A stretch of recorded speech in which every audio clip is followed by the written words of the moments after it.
On December 25th, 2025, Nancy Guthrie posted something on Facebook that seemed so ordinary at the time. She was 84 years old, standing in her living room with her entire family gathered around her. Everyone was wearing matching pajamas, you know how that goes. And underneath that photo, she'd written, "Happy holidays, my dears." That image is still up on her page right now. She never came home to take it down. 37 days after that photo went up, Nancy vanished from that same house. And in the 82 days that followed, this investigation uncovered something that no headline has ever fully explained. Not the way it deserves to be explained. Because there are questions here. And they're the kind of questions that don't just hang in the air. They sit heavy, waiting for answers. Why was the doorbell camera on Nancy Guthrie's property disabled exactly 25 minutes before a masked figure appeared on her front porch? Not because the power went out. Not because something malfunctioned. Because someone accessed it remotely. Someone who knew the password. Someone who wasn't in that house. Why was there no forced entry? No broken locks? No damaged door frame? Nothing that suggested whoever got inside that night had to break through anything they weren't supposed to. Why did a hair sample from inside Nancy's home sit in a private laboratory in Florida for 11 weeks, while the FBI laboratory at Quantico, with forensic capabilities that no private lab can match, was available the entire time? Just sitting there, waiting. Why did the man who drove Nancy home that night, the last person anyone can confirm saw her alive, stay completely silent for 75 days? Not one statement to the press, not one word to anyone, not a single sentence directed at whoever walked onto that porch and took his mother-in-law. And then what changed? What made him walk up to a podium, look out at the cameras, and say 6 words that shifted everything? "I was there that night." And then 3 more. She was not alone. And why, that exact same week, when the FBI announced they were running advanced DNA testing on evidence from inside Nancy's home, did a no trespassing sign suddenly appear on the front lawn of her son-in-law? I'm going to answer every single one of those questions today. And by the time this is over, you're going to understand this case in a way that most journalists who cover it daily haven't even reached yet.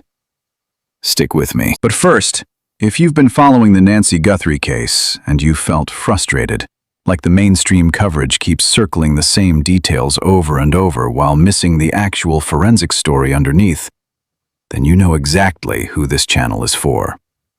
Hit subscribe. Turn on notifications right now.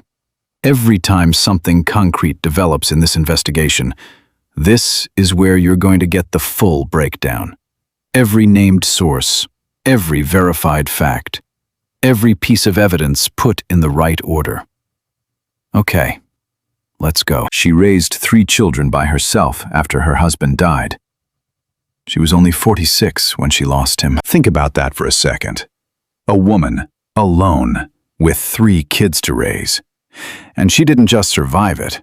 She built a life, a real life, in Tucson, Arizona, for more than 50 years. She brought live music to a hospital because she believed, actually believed, that it mattered to the people inside those walls.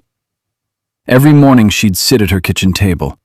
She'd watch the wildlife eating the plants in her garden, and she called it wonderful. Not just nice, wonderful. That's how she saw the world. She went to the same church for 30 years straight, didn't miss a Sunday. Until one Sunday in early 2026, when she didn't show up. That first missed Sunday in 30 years, that's what finally made someone check on her. Her name is Nancy Guthrie, 84 years old. Yes, she's the mother of Savannah Guthrie from the Today Show, but that's not who she was. Before she became a headline, she was a woman who chose Tucson and built something real there. Something that lasted. And she hasn't been seen since 2:28 in the morning on February 1st, 2026. That's when the Bluetooth signal from the pacemaker in her chest disconnected from her phone. It never reconnected. Not once. In 82 days. Her medication was sitting on the counter. Her hearing aids were on the nightstand. Her phone was right there on the nightstand, too. Her car was parked in the garage. Everything that belonged to her life, everything, was exactly where she left it. Everything except her. It was January 31st, 2026, Sunday evening. There was a family dinner at the home of Nancy Guthrie and her husband, Tommaso Cioni. Board games after dinner. From the outside, it looked like any other Sunday, right? But that's what we know from the outside. What actually happened inside that house that night was different. There were conversations happening. Conversations with weight to them. Legal conversations. Financial conversations. The kind that change things going forward. And someone in that room knew things were changing. 48 that evening, Tommaso drove Nancy home in his Honda CR-V. It's about a 10-minute drive from their place to hers. He watched her walk through the front door. He watched the garage close behind her. And then he drove away. That was the last time any person outside that house saw Nancy Guthrie alive. The last confirmed moment. What happened after that happened in darkness. And the timeline of it. This is the most precise and most disturbing thing this entire investigation has produced. 1:47 in the morning. The doorbell camera system on Nancy's property went offline. The system wasn't hacked from the outside. It wasn't physically tampered with. It was accessed remotely, using the correct login credentials. Someone who knew the password existed. Someone who knew where the system was managed. Someone who knew exactly what to do once they were inside it. That defines a very specific kind of person. Not a stranger who looked up an address online. 2:12 in the morning. Motion was detected on the property, but there's no footage of it. There couldn't be. The system had already been disabled. 2:28 in the morning. The Bluetooth signal from Nancy's pacemaker disconnected from her phone. That signal has never reconnected. Now, here's the detail this investigation hasn't explained publicly. Not at the level it needs to be explained. Nancy's pacemaker didn't stop recording when the cameras went dark. Modern pacemakers run on their own internal power, completely independent. They log every single cardiac event in real time. They timestamp every deviation from her baseline heart rhythm. Many of them even have accelerometers that detect and record physical movement. The Bluetooth connection between Nancy and her monitoring app? That was just a transmission pathway. When that pathway closed at 2:28 in the morning, the transmission stopped. But the internal recording didn't. It kept going. 47 to 2:28. That device in Nancy's chest was recording everything. Every elevation in heart rate, every irregular beat, every physiological response her body produced to whatever was happening around her. The human body responds to fear. It's measurable. It's predictable. In an 84-year-old woman with a pre-existing heart condition, that response would have been immediate. And the device would have captured it, logged it, time-stamped it down to the second. Think about what that means. Somewhere inside the FBI's forensic database, there exists a precise physiological record of Nancy Guthrie's fear. Not a guess, not an assumption. An actual recording made by her own body of what her heart did during those 41 minutes. That data exists, and it's part of what this investigation is built on now. The doorbell camera shows a masked figure on the porch at 2:12. The pacemaker shows Nancy's heart rate responding to something at 2:13:28. That figure and Nancy Guthrie were no longer in the house. The evidence collected from inside that property was photographed, documented, and processed immediately. Blood was found at the exit point, just at the exit, nowhere else inside the home. That tells a story. It's the story of someone who was taken, not someone who fled in panic. Nancy's bedroom showed no signs of struggle, no overturned furniture, no indication of a fight. She was removed from her home with a level of control that suggests knowledge of the property, knowledge of where she was, knowledge of how to move through that space in darkness. Nancy's sister brought this back to the family's attention days after she disappeared. Nancy had a heart condition. Nancy's medications were substantial. Nancy's mobility was limited. This wasn't someone who could have been easily moved without someone knowing something about how to handle her, how to keep her stable during transport. The person or people who took Nancy Guthrie that morning knew who they were taking. This wasn't random.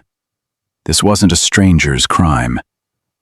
This was someone who knew her, who knew that house, and who knew exactly what they were doing. The ransom notes came later, multiple rounds of them. But here's what a former FBI agent said publicly, on the record, with his credentials attached. None of those notes were genuine. Think about that. No proof of life, no actual deadline with consequences, no completed transaction. 82 days of demands that went nowhere. What those notes actually did, what they were actually designed to do, was keep the public's attention pointed outward and away from the physical evidence, away from the forensic record, away from the behavioral timeline. All of it pointing somewhere the ransom story wasn't meant to illuminate. Here's what we know for certain. The doorbell camera wasn't hacked. It was accessed with the correct password. There was no forced entry, no sign of struggle inside the house. Blood appeared only at the exit point. Nancy was removed from her home in the early hours of February 1st, 2026, by someone who had knowledge of that property. Knowledge that doesn't come from an internet search. Knowledge that comes from proximity, from access, from time spent inside those walls. In the weeks and months that followed, the investigation moved in directions that weren't visible to the public immediately. A no trespassing sign appeared on a family member's lawn. Warrants were issued. Federal warrants. The property was searched twice under judicial authorization in an active kidnapping investigation. Evidence was collected, and then everything went quiet. Luke Daly, the son-in-law, wasn't arrested. He wasn't charged. But he also wasn't cleared. The sheriff who specifically named the family members he'd cleared on camera made a deliberate choice not to extend that same language to Luke. The evidence from his property is still being processed. That process hasn't concluded. Tommaso Cioni, the man who drove Nancy home that night, he eventually broke his silence. He confirmed he was there. He confirmed Nancy wasn't alone. He confirmed there was tension in that house. Legal changes in motion, financial decisions being made that affected specific people. And that same week, the FBI announced it was running advanced DNA technology on evidence from inside Nancy's home. The no trespassing sign appeared on his lawn. According to retired federal investigators who spent careers building this kind of pressure, the people inside an investigation's orbit begin to feel the direction of the investigation before it becomes visible to the public. They can sense where the pressure's building.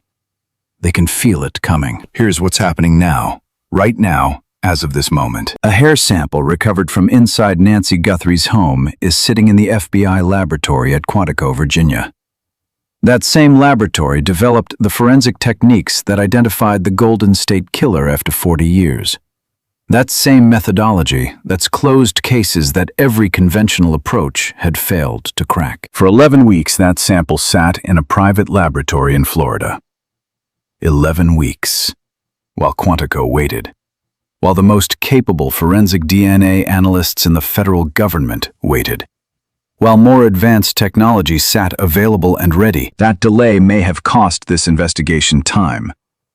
But it may not have cost it the case. The private laboratory is still in the picture. The sheriff's department confirmed they're continuing to share information with the FBI lab and with what they're calling partner labs. Partner labs, in the plural. That language describes a coordinated multi-institutional forensic effort. That kind of effort doesn't happen for old, cold evidence.